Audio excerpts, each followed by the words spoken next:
I want to start off with a fun little story I've got, and it incorporates a little bit of show and tell. So I'm excited to bring some show and tell to church. So here's a story I've got. Okay, a few years ago, I was working on a bit of a garden project, and I was making a garden box, and I kind of wanted to make this sort of like feature piece and have a bit of an antique, rustic look. I wanted to kind of almost be functional too, though, this like kind of garden cart thing with a flower planter on it. And so I was welding up some metal and did the woodwork and everything. And one of the things I needed was these antique, rustic style, like cast iron wheels. And I was searching high and low for something like this. And, I was also trying to be pretty frugal and something as affordable and cheap. I went everywhere from Princess Auto all the way to the old barn out back of my friend's house. Couldn't find anything. So I hit up Craigslist and Facebook Marketplace. And then I finally found something. It wasn't quite what I was looking for, but something came across up. I found this like antique bicycle kind of thing. And I've never seen anything quite like it. Have you ever seen anything like this? Weird, right? And I was like, but it's got 4 wheels. And, and it was like $50. But then I was like, I can't just disassemble this classic antique to make this garden cart. I can't just whatever, right? So I left it alone. And then like weeks went by and the ad was still there and the price was dropping and that was $20. And I was like, I'll give it a bit more time. And after like a month, if no one else wants this thing, okay, I'm gonna rip it apart. So I messaged the seller and it turns out to be it's a sweet little old lady. She's like, I don't like Facebook. Can you give me a call? So I gave her a call. And she says, okay, well, so I've had a lot of people have come by to look at this. You're sure you want it? Like, you know what it is, right? And I said, yeah, I've seen the picture. It looks great. It's exactly what I want. It's what I'm looking for. Okay, as long as you're sure. And she's, people have come and then they just change their mind. And so I went over and I cleared out the back of the Jeep. I was like, I hope this thing's not too heavy, right? Apparently it's functioning too, is how the ad said, so it works. And so I go to pick it up and I knock on the door and the seller, this lady comes out, and that's right, the show and tell part. And she hands me this.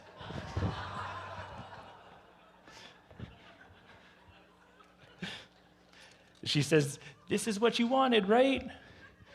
And I'm a man of my words. I was like, yeah, that's exactly it. Okay, so many people changed their mind when they saw it, and there maybe some scale in the picture could have helped a bit. So now this sits on our right by our fireplace. It's a great little centerpiece. It does function, like the pedals turn and the wheel steers, and it's neat. And my daughter loves it too. It's a little push cart thing for her. Yeah. It was designed for her. The point of that story, not that I just got a cool little trinket for $20. I didn't know bicycles ever looked like that too at one point, but sometimes even when we do our due diligence and we do our research and we try to figure out, and we think we know what's going on, we think we know what to expect, sometimes, things go awry and we don't get what we expect and life kind of throws a curveball at us. And what do we now do with that new reality? And make a little children's toy out of it. But over the next 3 weeks, what we're going to be doing is a character study in the Bible, from the Old Testament, someone who, in way bigger ways than just getting a surprise little $20 trinket, he experienced a complete change in his life, things that he thought would happen to him. So he essentially wrestles with life. So in the book of Genesis, Old Testament, book of Genesis, around chapters 25 to 33, we're introduced to a man named Jacob. And just some context, so Genesis is the first book in the Bible, easiest one to find. First one on the app, if you're opening that up too. And it's in the Old Testament. What it is a historical narrative of God creating everything, but specifically of God creating and molding and shaping and guiding and calling a nation of Israel, a nation of people who God will use to be his representation on earth, to be essentially his story for redemption all the way through over thousands of years to Jesus Christ. And Genesis is the start of all that. And so we're introduced to this narrative through characters. And we're first introduced to a man named Isaac. And he's actually the miracle child of a man named Abraham. And I'm just throwing out people to you, right? And you're like, okay, so we'll get there. But Abraham was the first man that God made a promise to, that he was going to use and establish and create a nation through. And in his old age, Abraham's like, okay, but I'm still childless. God blesses him with a miracle child. That's Isaac. And now we're going to jump in. So that's the context. Now we're going to jump into Genesis chapter 25, around verse 21.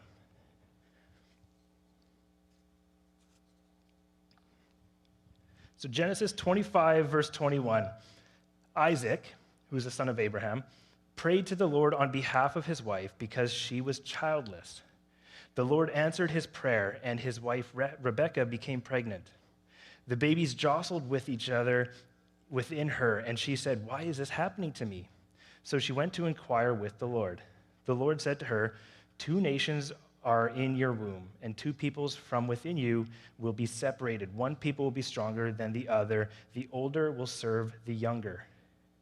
When the time came for her to give birth, there were twin boys in her womb. The first to come out was red, and his whole body was like a hairy garment. So they named him Esau, which Esau is a name, just means hairy.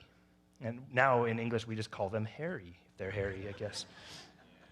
After that, his brother came out with his hand grasping Esau's heel. So he was named Jacob, a.k.a. heel grabber, which is a bit of an idiom for literally deceiver. And Isaac was 60 years old when Rebekah gave birth to him. The boys grew up. Esau became a skillful hunter, a man of the open country, and while Jacob was content to stay home among the tents. Isaac, the father, who had a taste for wild game, loved Esau, but Rebekah, his mother, loved Jacob. Okay, so this is the prequel to Jacob. This is the start of the story. It's like the Star Wars text scroll, right, going by. And we have several chapters coming along to describe Jacob's life, and it is an absolute mess. Keep in mind, this is the man who God decided would become a nation. It was going to be his people. This was a baby born with a promise upon him to be great and to receive land and wealth and resources and power and a blessing upon him. So we're not going to spend all the time reading through the next 8 chapters of Jacob's life, but I do have a bit of a synopsis just to catch us up to speed. We're going to do a bit of an overview look into what happened in Jacob's life, how he went through all of this life and wrestling. I do encourage you too, though, throughout the weeks and as we're doing this study, to read it. So Genesis 25 to about 33, 34, and there's some gaps. But the first thing, so right away in the story, the first thing we're introduced to, so you have these 2 twin boys, right? Brothers, the Esau technically born moments before, technically the older brother. So in a primogenital culture, the older brother receives the inheritance, receives the birthright. He's the man. He's the one who will carry on the bloodline and everything. And so in a moment of Esau being weak and hungry and starving, he was out hunting, probably got lost.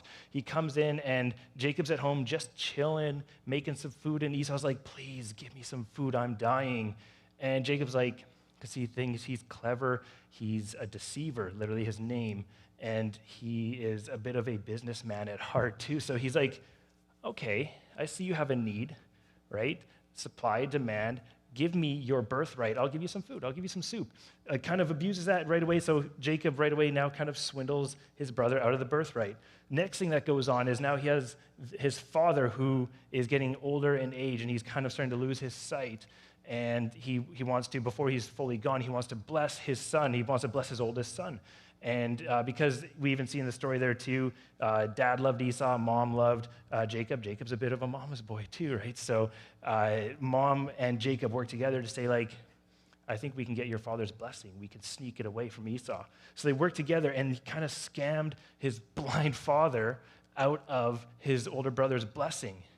And this, rightfully so, really bothered Esau. He was angry. He wanted to kill Jacob because everything he had, everything he was entitled to, and he's the man who's working hard, doing all these things, Jacob just kind of hustled it away from him. So now next thing, Jacob's on the run. He's taken off because his brother wants to kill him. And then he goes into a new land where he's got some family living there. And there's this man, Laban. He goes to work for this man, Laban. And now Jacob starts to receive a little bit of what being deceived is like. So Jacob falls in love with this woman, Rachel, and he's like, I want to marry you so bad. Laban's daughter. So he's working for Laban, says, I'll work for you for 7 years. Don't pay me. Just let me marry your daughter, Rachel. I love her. And the Bible's a little bit harsh. It says Rachel was beautiful. Her sister Leah, not so much. It says weak eyes, which is a polite way of saying like not a looker. The Bible's kind of harsh sometimes. Anyways, Jacob goes for it. He's like, okay, I'm going to work 7 years. 7 years, right? Who's put that kind of effort in nowadays? 7 years. And then it's like big wedding ceremony, everything going. He's excited, wants to marry the love of his life, Rachel. And then Laban swindles him a little bit. Now Jacob's on the receiving end of that. And instead, he gets Leah. It's too bad. Doesn't get the one he loves. So he's like, hey, 7 more years. So he works 7 more years, finally gets Rachel, and now we enter into a bit of a season of family drama. Because see, here's the thing. He only loved Rachel, but he ends up spending this time trying to build a family, and he ends up having 2 wives, 2 servant maids, 4 women, and there's a ton of family drama. These women literally start naming their children in ways to spite each other. Like, he's got this life that could make most soap operas envious. And so that's the next thing going on. So now Jacob's, okay, like, I'm trying to build a family. I don't really have any resources or money or power to my name. So he makes an arrangement with Laban and says, okay, give me all of your like deformed and spotted and essentially all of your like messed up animals and crops. I'll take them. And through some clever breeding and, again, clever business tactics, he makes all of the animals a little bit messy and spotted and messed up. So slowly Jacob swindles Laban, his boss, and his uncle's entire herds and all his resources away from him. So now he's made Laban angry at him too. So Jacob's on the run again. So he's living this life of just deceit and business practices of trying to just transactionally make everything happen his way, get everything he can. And so he's on the run again. He finds himself now on the run from Laban, terrified to go almost anywhere because his older brother Esau has all this area. So he divides his family in half. He's like, I think everyone wants to kill us, but hopefully half of us survive. I don't know. We'll see what happens. And he ends up being right in Esau's neighborhood. And so he finally gets to this point where he's broken. And he's lost everything. He's like, I have nothing now. My brother's definitely going to kill me. I have nowhere else to go. I don't know what to do. I'm not really hearing from God anymore. And so he sends off his wives and his servants and those he loves, and again, kind of protects. He puts the women he doesn't love up front, kind of in the line of fire a little bit. Not the most polite man. And then this moment comes right near the end where he's, again, scared of what's happened. He knows his brother's going to come. He's pretty sure he's going to die. So now we're in Genesis chapter 32. So we kind of just did a quick little overview. Genesis chapter 32, starting at verse 24. So Jacob was left alone, and a man wrestled with him overnight until daybreak. When the man saw he could not overpower him, Jacob, he touched the socket of Jacob's hip so that his hip was wrenched as he wrestled with the man. Then the man said, "Let me go, for it's daybreak." But Jacob replied, "I will not let you go until you bless me." The man asked him, "What is your name?" "Jacob," he answered. So the man said, "Your name will no longer be Jacob, but Israel, but because you have struggled with God and with humans and you have overcome." Jacob said, "Please tell me your name." But the man replied, "Why do you ask my name?" And then he gave him the blessing. A few more verses go on, and you see in this moment actually that this man that Jacob wrestles with is kind of the story that comes out of nowhere. This man Jacob wrestled with is actually the manifestation of God. Theories of whether it was an angel or it was an early incarnation, whatever it was, but Jacob was wrestling with God all throughout the night. And it's so fascinating, I think, just the way that God still chooses to work with Jacob. Now, okay, so maybe you're here or checking this out or anything, and maybe you've felt at some point in your life like you've got so much baggage that your past is just way too off, way too messed up. Maybe there's just too many things going on that you could never belong in the church, right? Or that you've got way too much stuff going on in your life that you could actually authentically pray or truly experience God. But look at the lives of the people who God works with. I don't know everyone's story here, but I don't think many of you have quite the same drama that Jacob have. I don't think you've quite turned every single person in your family away, but God's still like, that's fine. I can work with you. See, what's amazing is there's no amount of mess or chaos in your life that could surprise or turn God off of wanting to work in your life. Amen? Still with me, it's good. So here's some observations. We take a big overview look at the life of Jacob, right? Looks like a bit of a disaster. Why is God using this life, this man, these tactics to start his nation? And so some observations from a theologian, J.I. Packer, takes a look at Jacob's life in a bit of an overview study. And he says, remember, this is a baby who had a promise upon him to be blessed. And right from the get-go, Jacob was a clever, self-willed, self-dependent man. And he chose quickly to take the blessing promised to him from an all-powerful God and says, I can make that happen. And now we see an entire life going on of Jacob forcing his own destiny, trying to manifest his own destiny, make things happen, and achieve all the stuff that he was promised from an all-powerful God. He says, I can make that happen too. And God lets it happen. And now Jacob starts to experience the results of his tactics, his deceit. He turns his family away and his friends away. He's got a dramatic family all around him, and women who don't love him, women who are squabbling all around him and hate each other. Have you ever had a calling or a vision or an idea in your head or your mind, God's got you here on the planet to do this, and it's just not quite happening? So you start to force it to happen, and you start to make the steps, and you go ahead and you start running into roadblocks and walls, and things aren't quite working out the way you expect them to work out. See, I think we often try to force, we're impatient by nature. We are impatient people. I am an extremely impatient person at times. And I want stuff to happen. If I know something can happen and I get tired of waiting for it and I start to force it to happen, and a lot of the times we end up running into roadblocks and walls and issues where we think, I've done X, Y, Z, so this should happen, and it's not. Or because we're not patient and we're not actually waiting for God's guidance in our lives. And now what's interesting is the way God actually teaches us through our own tactics in life when we're just trying to go and make things happen. God, in his wisdom, weaves the lives together, because it was only after Jacob found himself truly hating his previous ways of making things happen, his deceptions, his hustles, and he was completely humbled and he was completely broken, is when God fully steps in and blesses him. When he became completely dependent on God is when he's finally able to even receive the blessing of God.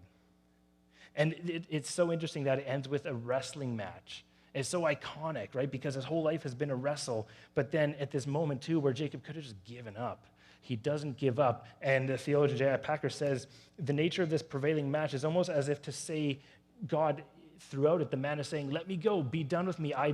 You're doing your own things in life, so let's just break ways. And Jacob says, no, I'm going to keep persevering. God, I want to receive your blessing.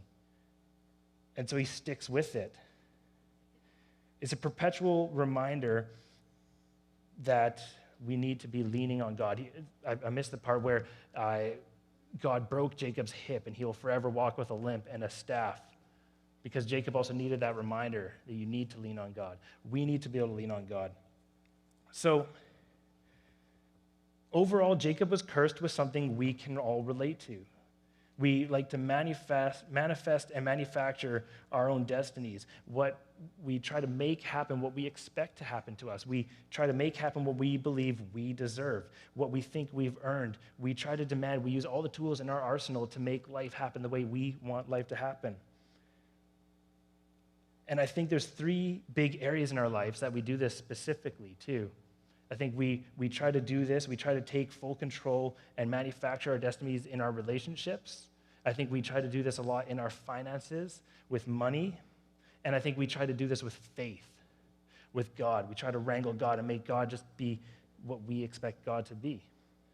We're not going to do all 3 today. That's what these 3 weeks are going to be about. We're going to take a specific look at a part of Jacob's story and apply it to these things.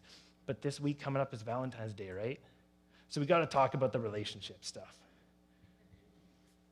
Now, here's the thing. When I even thought about this, I was like, I can't use Jacob as an example for relationships. He was a mess. Don't read Jacob's story and take relationship advice from Jacob. It doesn't work. Your spouse will not appreciate you finding other spouses, bringing them into the mix. It doesn't work.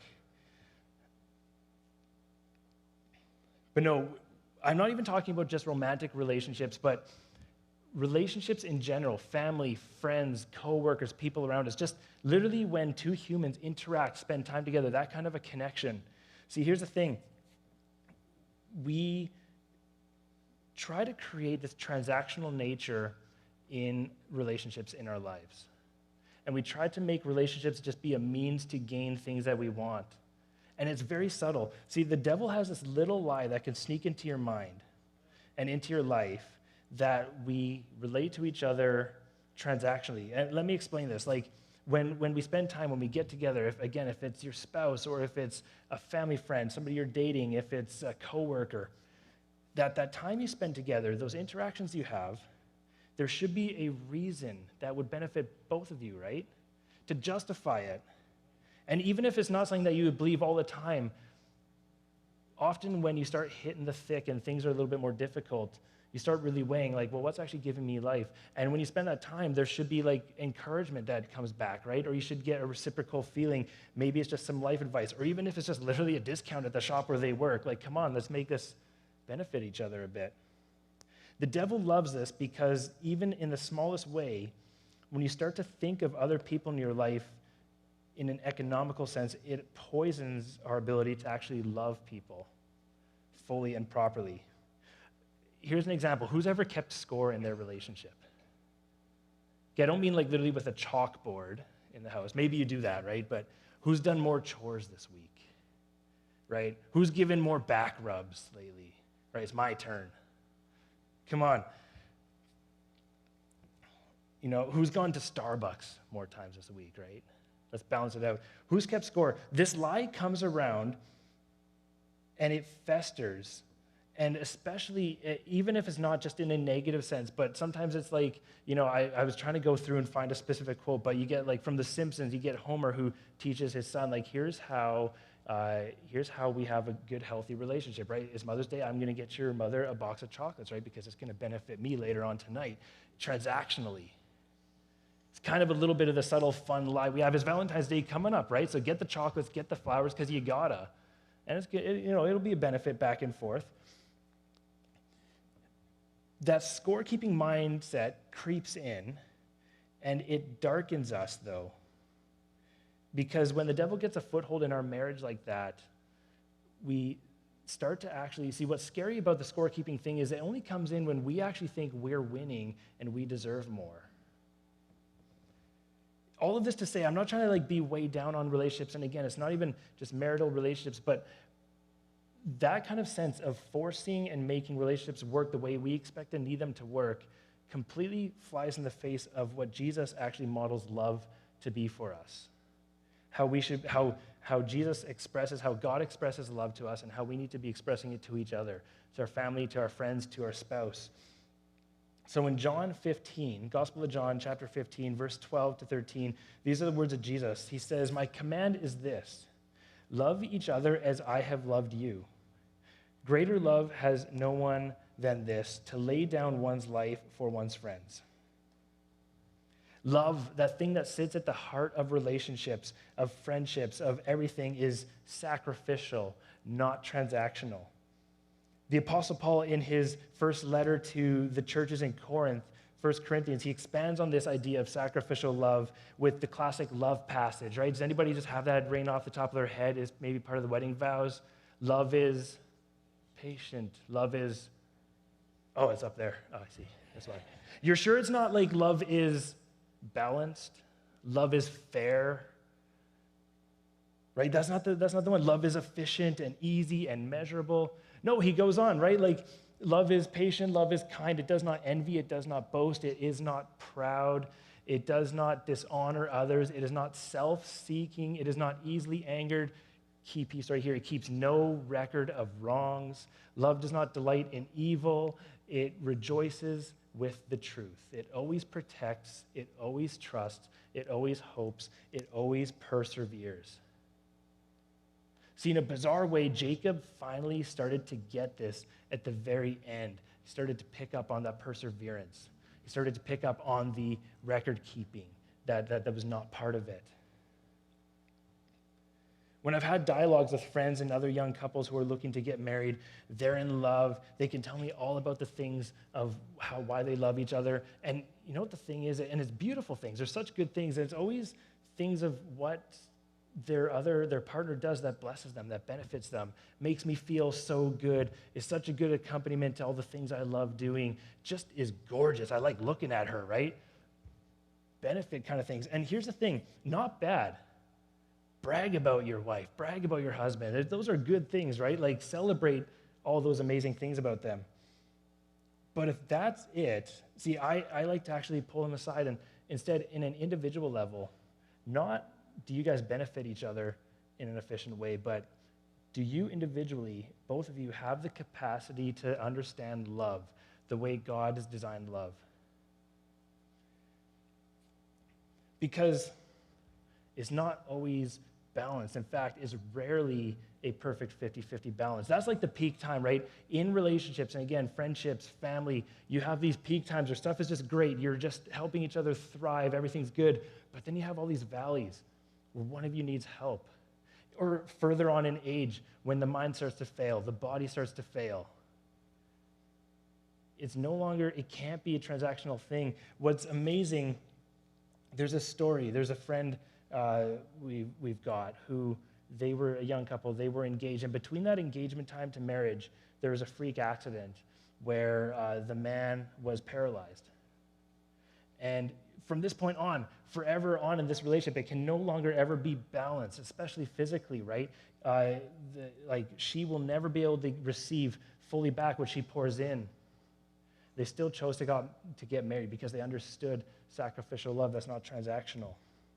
What I find so beautiful, too, is the later on in life, when you have friends who are starting to age and go down with mental illness, physical illness, you'll never receive back what you pour into it, but that's not the calling.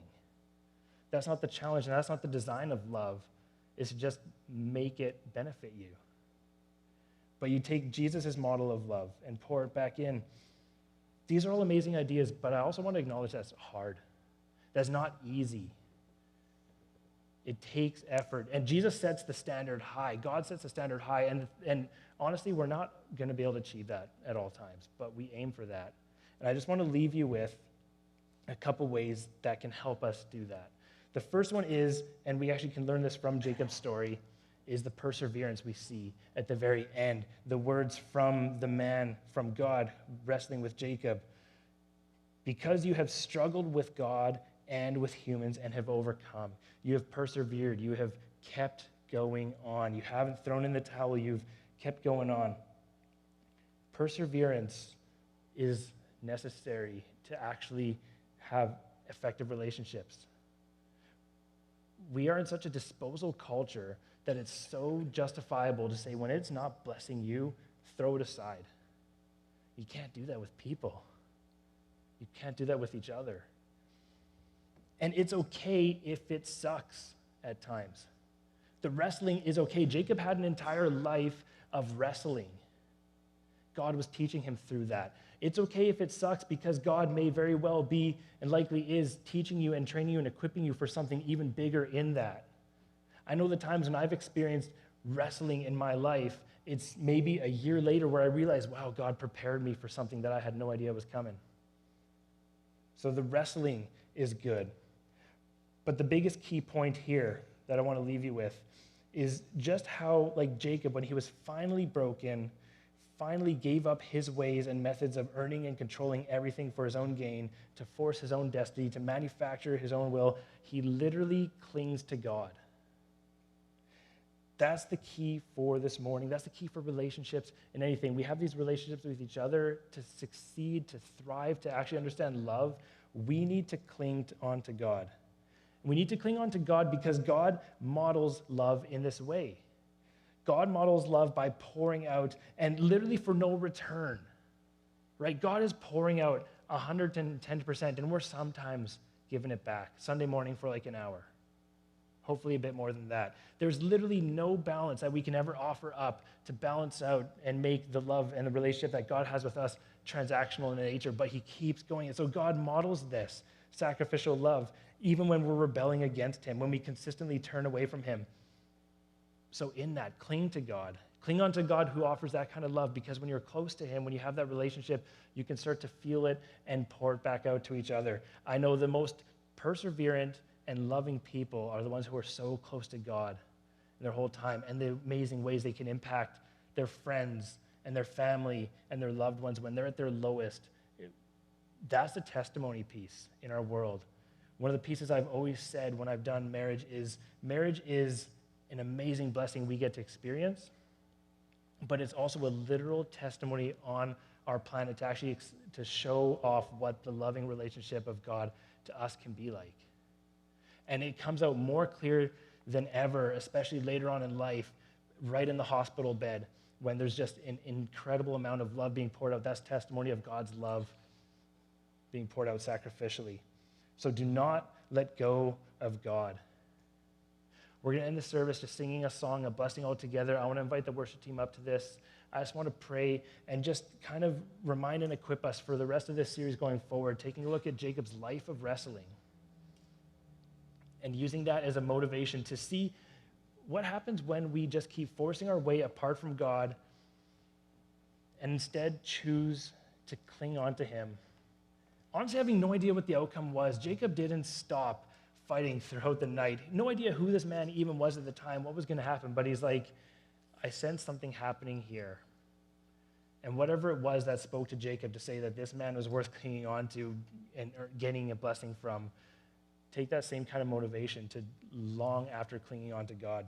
God, thank you so much for the way you teach us, God, the way you mold us and shape us in the most bizarre ways in our life, God. Even when we turn away from you, we rebel against you, God, like Jacob's life, who was a man with a strong skill set to just earn his way through the world. God, you still work through us. God, thank you so much for your model of love, God, for your model of relationship, God, that you just pour out constantly onto us. God, just pray that you give us the energy, the strength to share and show even just a small piece of that love to those around us, God, in those relationships. God, for those of us who are married or dating or in romantic relationships this week as we're celebrating Valentine's Day together, God, I just pray that we take a look where transactional thinking in our relationships might be taking place. Help us crush that. Help us drive the devil out of those relationships, God, so that we're pouring in purely for the sake of love, because that's what you've designed us to be able to do. God, I just pray that this truth works within us as we go from here in this place, God, that there's some transformation to be more like you, to receive more of your love, God, and to pour out more of your love. We pray all these things in your name. Amen.